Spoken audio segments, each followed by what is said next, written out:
Hi dears, എല്ലാവർക്കും പുതിയൊരു വീഡിയോയിലേക്ക് വീണ്ടും സ്വാഗതം. ഇന്ന് കോട്ടയം സ്റ്റൈൽ മീൻകറിയുടെ റെസിപ്പി ആയിട്ടാണ് വന്നിട്ടുള്ളത്. വളരെ എളുപ്പത്തിൽ ഉണ്ടാക്കിയെടുക്കാൻ പറ്റിയുള്ള നല്ല ടേസ്റ്റി ആയിട്ടുള്ളൊരു മീൻകറിയാണിട്ടത്.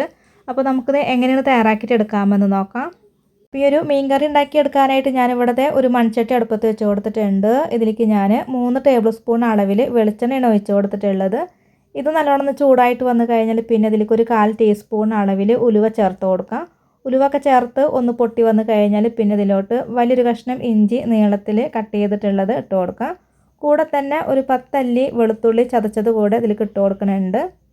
ഇനി ഒരു 2 പച്ചമുളക് കീറിയിട്ട് കൂടെ ഇതിലേക്ക് ഇട്ട് കൊടുക്കണം കേട്ടോ. എന്നിട്ട് ഇതൊന്ന് വഴറ്റിയെടുത്തതിന് ശേഷം പിന്നെ ഇതിലേക്ക് ഒരു 10-15 ചെറിയ ഉള്ളി ചതച്ചതാണ് ഇതിലേക്ക് ഇട്ട് കൊടുത്തിട്ടുള്ളത്. ഈ ഒരു കറിയിലേക്ക് സവാള ഒന്നും ചേർത്ത് കൊടുക്കുകയൊന്നും ചെയ്യരുത്. ചെറിയ ഉള്ളിയൊക്കെ ചേർത്തിട്ട് ഉണ്ടാക്കിയിട്ട് എടുക്കുമ്പോഴാണ് നല്ല ടേസ്റ്റ്. ഇനി ഇതെല്ലാം കൂടെ ഒന്ന് വഴറ്റിയെടുക്കാം കേട്ടോ. അതിൻ്റെ കളറൊക്കെ ഒന്ന് മാറി വരുന്നത് വരയ്ക്ക് വേണ്ടിട്ട് ഇതൊന്ന് വഴറ്റിയെടുക്കാനായിട്ട്. പിന്നെ ഇതിൻ്റെ കൂടെ തന്നെ കുറച്ച് കറിവേപ്പില കൂടെ ചേർത്ത് കൊടുക്കുന്നുണ്ട്. എന്നിട്ട് ഇതെല്ലാം കൂടെ ഒന്ന് നന്നായിട്ടൊന്ന് വഴറ്റിയെടുക്കാം.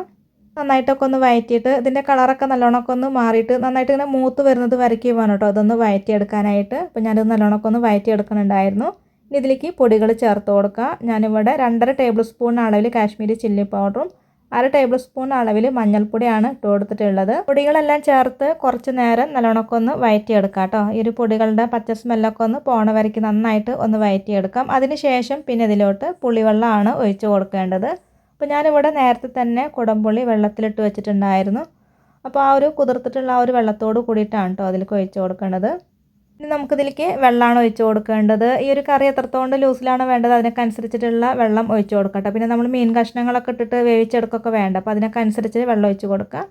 ഇനി ഇതിലേക്ക് പാകത്തിനുള്ള ഉപ്പ് കൂടെ ചേർത്ത് കൊടുക്കുന്നുണ്ട്. ഈ ഒരു ഉപ്പൊക്കെ ഇട്ട് കൊടുത്തതിന് ശേഷം നന്നായിട്ട് ഒന്ന് മിക്സ് ആക്കിയിട്ട് കൂടെ കൊടുക്കാം കേട്ടോ.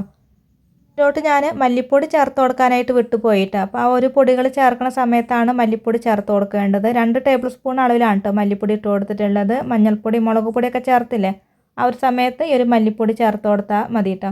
അപ്പോൾ നന്നായിട്ടൊന്ന് ഇളക്കി കൊടുത്തിട്ട് ഇതൊന്ന് തിളയ്ക്കാനൊക്കെ ആയിട്ട് വെയിറ്റ് ചെയ്യുക. ഇതിപ്പോൾ ദേ തിളച്ച് വന്നിട്ടുണ്ട്. ഇനി ഇതിലോട്ട് ഞാനൊരു 1/4 ടീസ്പൂൺ അളവിൽ ഉലുവപ്പൊടിയാണ് ചേർത്ത് കൊടുക്കുന്നത്. എന്നിട്ട് എല്ലാം കൂടെ ഒന്ന് മിക്സാക്കി കൊടുത്തതിന് ശേഷം ഇതിലേക്ക് നമുക്ക് കഴുകി വൃത്തിയാക്കി വെച്ചിട്ടുള്ള മീൻ കഷ്ണങ്ങൾ ചേർത്ത് കൊടുക്കാം.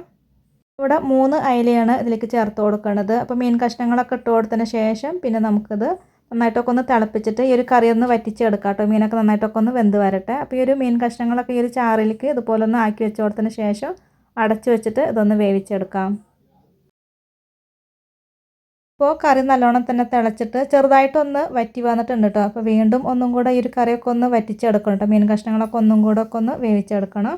അപ്പോൾ ഇടയ്ക്കൊക്കെ ഒന്ന് മൂടിയൊക്കെ ഒന്ന് തുറന്നിട്ട് ചെറുതായിട്ടൊന്ന് ഇളക്കി കൊടുക്കുകയോ അതല്ലെങ്കിൽ ഇങ്ങനെ ചുറ്റിച്ച് കൊടുക്കുകയോ ചെയ്യണം കേട്ടോ. അതല്ലെങ്കിൽ അടിക്കൊക്കെ പിടിക്കാനൊക്കെ ഉള്ള ചാൻസ് ഉണ്ട്. ഇപ്പോൾ നല്ലോണം തന്നെ തിളച്ചിട്ട് മീൻകറിയൊക്കെ അതേ വറ്റി വരാനൊക്കെ ആയിട്ട് തുടങ്ങിയിട്ടുണ്ട് കേട്ടോ. നല്ല കുറുകിയ ചാറോട് കൂടിയിട്ട് തന്നെ നമുക്കിത് കിട്ടിയിട്ടുണ്ട്. ഇതിൻ്റെ മുകളിലേക്ക് അവസാനമായിട്ട് ഒരല്പം വെളിച്ചെണ്ണ കൂടെ ഒഴിച്ച് കൊടുക്കാം കേട്ടോ. പച്ച വെളിച്ചെണ്ണ ഒഴിച്ച് കൊടുത്തതിന് ശേഷം ഒന്ന് മിക്സ് ചെയ്തിട്ട് എടുത്തു കഴിഞ്ഞാൽ വളരെ ടേസ്റ്റി ആയിട്ടുള്ള ഈ ഒരു മീൻകറി ഇവിടെ തയ്യാറായി കഴിഞ്ഞു. നമുക്കിത് ചോറിൻ്റെ കൂടെ അപ്പത്തിൻ്റെ കൂടെ അതല്ലെങ്കിൽ കപ്പയുടെ കൂടെ നമുക്ക് ഇഷ്ടമുള്ളതിൻ്റെ കൂടെ ഇത് സെർവ് ചെയ്യാം കേട്ടോ. അടിപൊളി ടേസ്റ്റാണ്. തീർച്ചയായിട്ടും ട്രൈ ചെയ്ത് നോക്കണേ. ഇന്നത്തെ വീഡിയോ എത്രയേ ഉള്ളൂ. എല്ലാവർക്കും ഇഷ്ടമായിട്ടുണ്ടെന്ന് കരുതുന്നു. ഇതുവരെ വീഡിയോ കണ്ട് സപ്പോർട്ട് ചെയ്ത എല്ലാവർക്കും ഒരുപാട് നന്ദി. ആദ്യമായിട്ടാണ് നമ്മുടെ ചാനൽ കാണുന്നതെങ്കിൽ ഒന്ന് സബ്സ്ക്രൈബ് ചെയ്യണേ. പിന്നെ ലൈക്ക് ചെയ്യാനും ഷെയർ ചെയ്യാനും ഹൈപ്പ് ചെയ്യാനൊന്നും മറക്കരുത്. അടുത്ത നല്ലൊരു റെസിപ്പി വീഡിയോ ആയിട്ട് വീണ്ടും കാണാം.